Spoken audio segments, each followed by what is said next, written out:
And now, hello, welcome to the show. My name is GIVERSON. I'm here with a friend of mine, Kennedy Akidiva.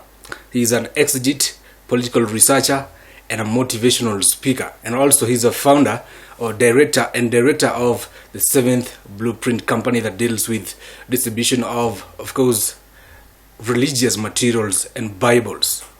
He's going to talk to us about many things. Of course, he's interpreting the situations and the events are happening in the country and of course across the world, from Trump to South Korea and so many other things, to Israel, and of course relating these situations to the Bible. Is it meant to be that way, or is it the choice of someone not on this earth but in heaven, God himself, and so much more? So welcome to the show. Thank you. Welcome, Kennedy. Thank you so much. Pleasure to have you here. Now, of course, let's start with the motivation. Yes. Like in Kenya. Yes. The society, the way it seems to be, and the way it's heading, it's quite rotten. But sure. Let's call a spade a spade. Very true. Very true. Especially the young generation. Yes, man. The way they are being brought up, and the way their life is heading to. Oh, it's terrible. Very true. You see, MAINA, the mind is the standard of a man. Yeah. And therefore, we are having a generation that has a wrong mindset. Having said that, the mind is the standard of a man, and the mind reflects the condition of the heart. Yes. And the heart is the engine of a person's life. If today I were to ask you, if your life, the life you have lived, was to be converted into a song, what will be the chorus? Or what will be the words that will be repeatedly mentioned? We have a generation of young men who are living a life, if it were converted into a song, they themselves will not want to listen to it up to the end. Some very shocking and horrible words will be repeatedly mentioned. Now, what is the remedy to this situation? And why are we going in this direction? I'll draw an example of one man called Alfred Nobel, the man behind the Peace Nobel Awards we all hear about. Sure. Alfred Nobel is a man who amassed his fortunes by manufacturing explosives.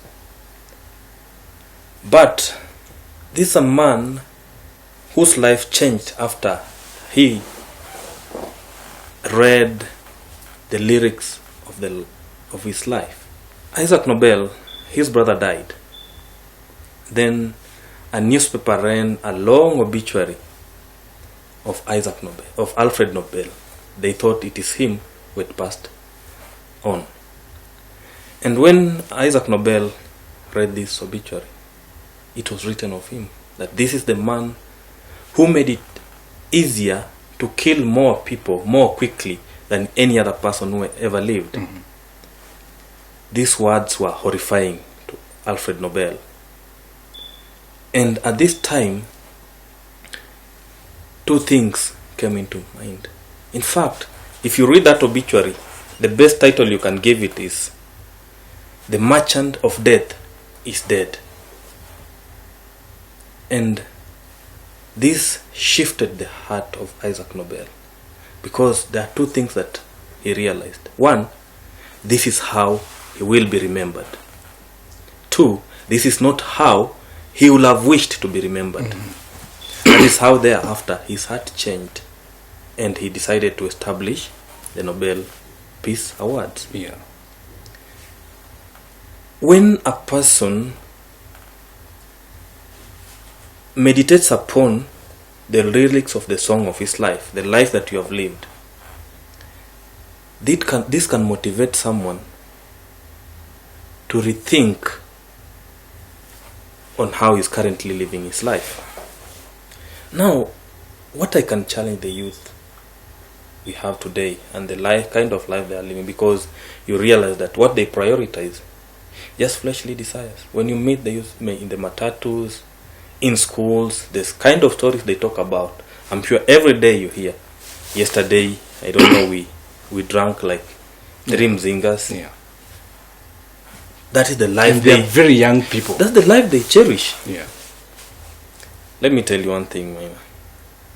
When a person dies, they'll never write on the obituary that he drove expensive cars, You know. he drank expensive drinks in expensive hotels, he used expensive perfumes.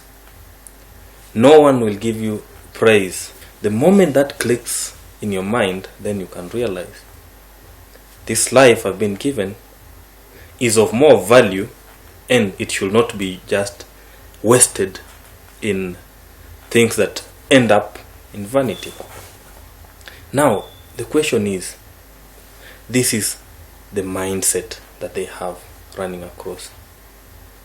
Then how can a person acquire the right mindset? No, before you go to that, Yes, are these yes. people born that way? You know, Yes. You know, is it actually their problem? Is it, you know, is this just a weakness? Are they just born this way, As in, or is it the environment?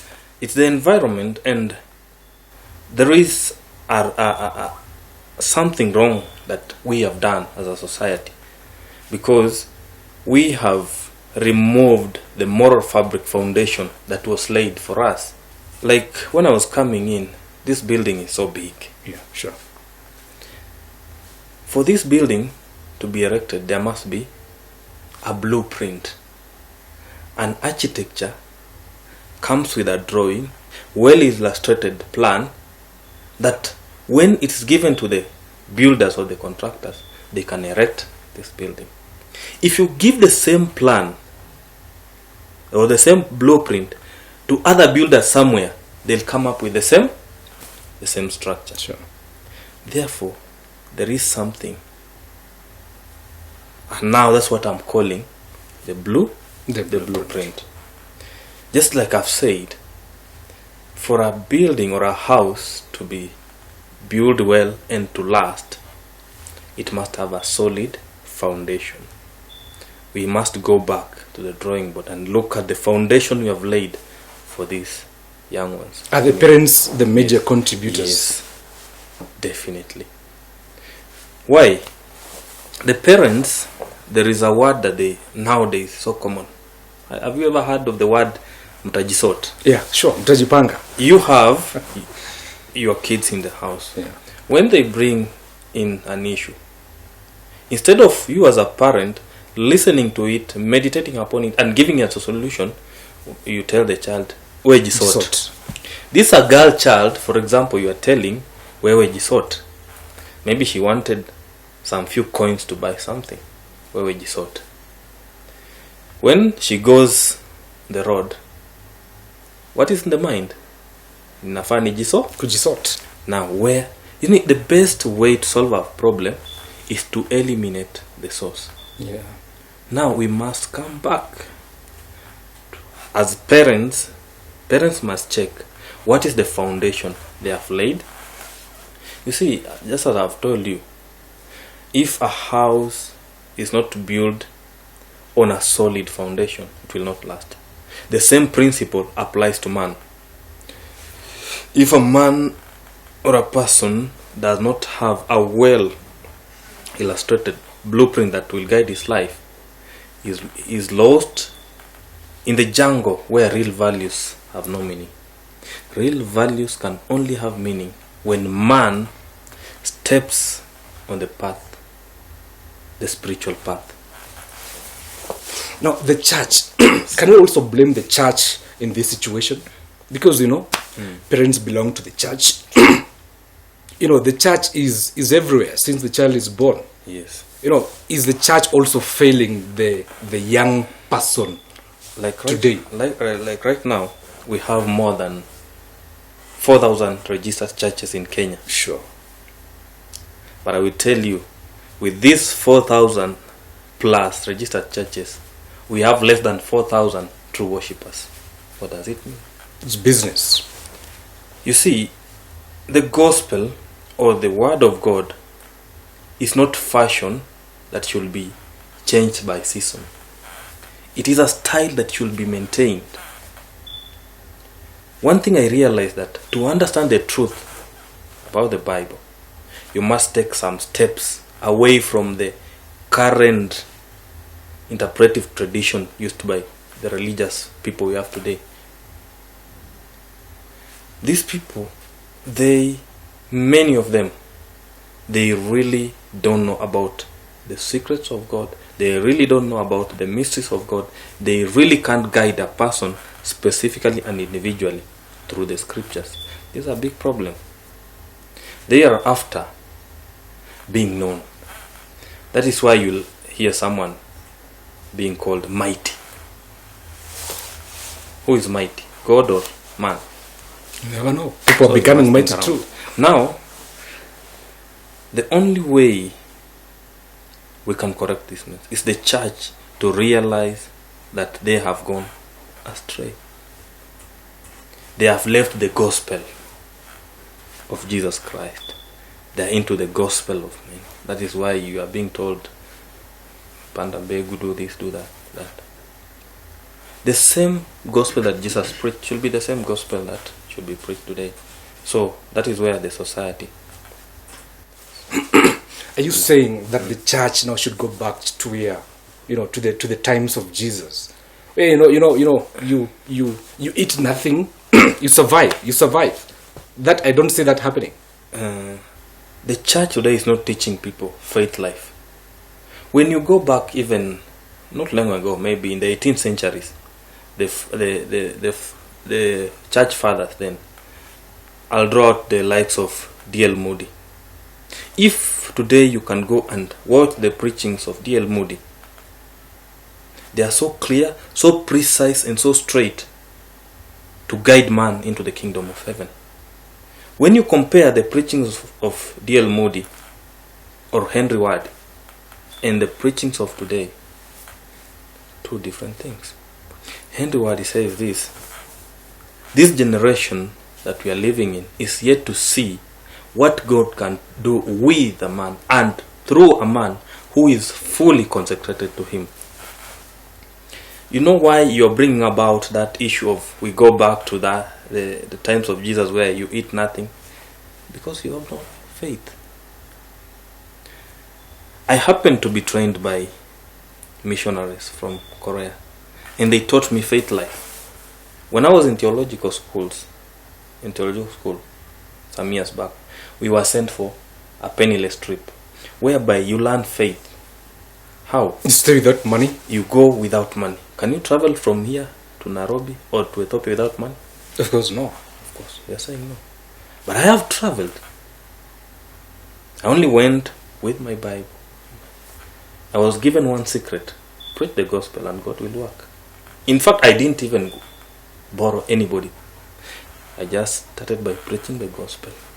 And the way it worked, it taught me faith. But today, preachers are not teaching people faith. They themselves don't have faith. You see, like now, people, men of God, could tell this. When you read the Bible, it should tell you of what the world is going to do tomorrow.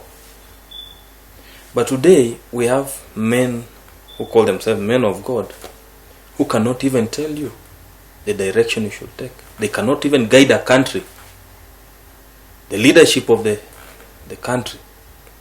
Why is it that we're having so many problems in the country? For example, there's wars in Baringo. Where? When, for example, the leader of a nation listens to false things, the whole administration becomes corrupt. So the center or the nerve of the problem is the church. Now, still in the young generation, the Yes. Kenyan young generation. Yes. For example, it's not a secret anymore that, this something was brewing in Alliance High School. And, they say that, it's like when you're in a first year of, what do they call, Form 1. Form 1. When you join, Yeah. you Monolized. you're monolized, you're forced to undergo, some kind of initiation. Yes. And they forced you to lie on, graves. I've had such That's stories. satanism. It was in the Is news. this, is also schools the source, of these, problems? You see, these students have been raised in a society whereby they are not God-fearing. And most of them, in fact, they don't believe if God exists. And therefore, they think this life is about them. And they are not responsible to anybody. Beginning from home, these children are not accountable to their parents. They have been given a leeway and a kind of freedom that spoils them, because you find like nowadays parents can go to drinking sprees with their kids. You find nowadays where they are bouncing castles, such like children playing equipment, they are located inside a place where people are taking Beer. Look at the kind of movies and the kind of, for example, at home, when your daddy or your mommy buys you something, a toy, he'll buy you a gun as a boy child. What about the girl? Buy him a doll, Sure. a ladish Yeah. toy. Now this generation is being brought up knowing that now How they, to fight. yes, the kind of movies they're watching, we have, as in the parents have left the kids to be raised up by the TVs. Nowadays children can access Google. You see, you've seen this advertisement, I think it's for yogurt, whereby a small girl is asking, na hii yogurt sijui, something like that. Then the daddy does not respond, mommy does not respond, until this point where she says, naweza pata sister mwingine. Oh yeah, sure. To talk to her. Yes. Yeah. That's when now these people, they now give the child attention. This is exactly what is happening in the society. Are you saying the children, the children are not having, the attention is not there? The attention is not there, and when they meet challenges, the parents are not They're not giving there. the solutions. Nowadays when you go to Google and ask a question, Google will give you more than 10 options. Now these kids will resolve to Google. The child has asked the parent, no precise answer. Person goes to Google. Yes, you can do this, you can try this, you can try this. That's exactly what now Google is raising. The parents are fearing to tell their children to talk about sex, to talk about Real issues. Yes, They are like not in high being schools, like there's lesbianism, there's gayism. Yes. This seems to be the source. Yes, because these real issues have not been handled at the family level. If you cannot handle them at family level, how do you expect the teachers to handle them? Now this is the biggest problem. You find today a 5-year-old or a 6-year-old having a tablet. And that's, in fact, nowadays, everything, even education, has been disrupted. People just go for formalities.